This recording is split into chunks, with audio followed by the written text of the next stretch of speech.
गावी आल्याच्या नंतर तुम्हाला पैसे देतो.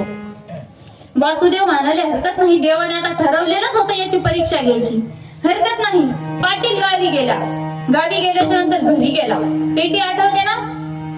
घरी गेला, घरी बॅग ठेवली, हातपाय वगैरे धुतले, ती पेटी बॅगच्या बाहेर काढली. बायकोला वाटलं खूप दिवसानंतर पंढरपूरला जाऊन आले, दर्शन घ्यावे.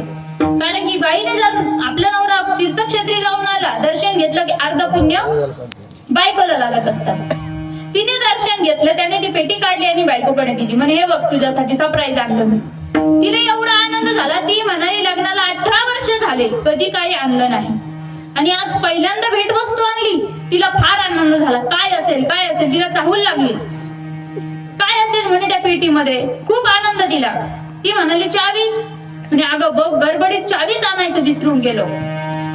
तो म्हणाला बरं, त्याने ती पेटी उचलून आणली होती. म्हणे मग आता त्या डोक्याच्या क्लिपा असतात ना, त्याने कशी तरी तिने ती कुलूप तोडल्या. त्याच्यात काय निघालं असेल?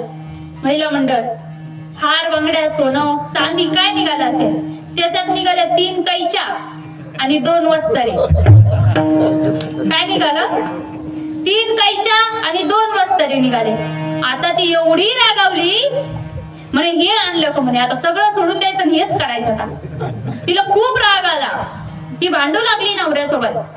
आता त्याला आला संताप. आधीच कटाळलेला होता वासुदेवाला. रागाने गेलं येशीकडे निघून गप्पा मारण्यासाठी पारावर. आता तिथे 2-3 आजोबा बसलेले होते, त्यांच्या जवळ बसला आणि गप्पा मारू लागला. तेवढ्याच समोरून वासुदेव आले. पाटलांनी काय सांगितलेलं होतं? माझ्या गावी या आणि गावी आल्याच्या नंतर तुम्हाला पैसे देतो, दान करतो. तर वासुदेव गावी आले आणि विचारतच होते पाटील कुठे आहे, पाटलाचं घर कुठे आहे.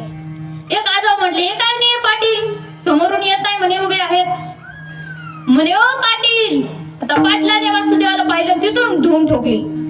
कुठे? घरी बायको रागाने दरवाजा बंद करून झोपलेली होती. दरवाजा उघड का, दरवाजा उघड. म्हणे काय झालं, कशाला आले, अजून काय नर्सरी घेऊन आले का?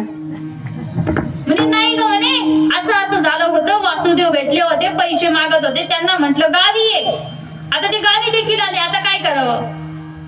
मग तिने दरवाजा उघडला. वासुदेव येतच होते. घर विचारत पाटील कुठे, पाटील कुठे राहता, पाटील कुठे राहता. आणि असं करता करता पाटलाच्या 2 घर पलीकडं वासुदेव आले. आणि तिथं आल्याच्या नंतर आता हिने गपचित दरवाज्यातून बघितलं. म्हणे वासुदेव तर आले, मग आता काय करावं? लक्षात आहे ना? तुका म्हणे धनासाठी देती प्राण. आता काय करावं? खूप मोठा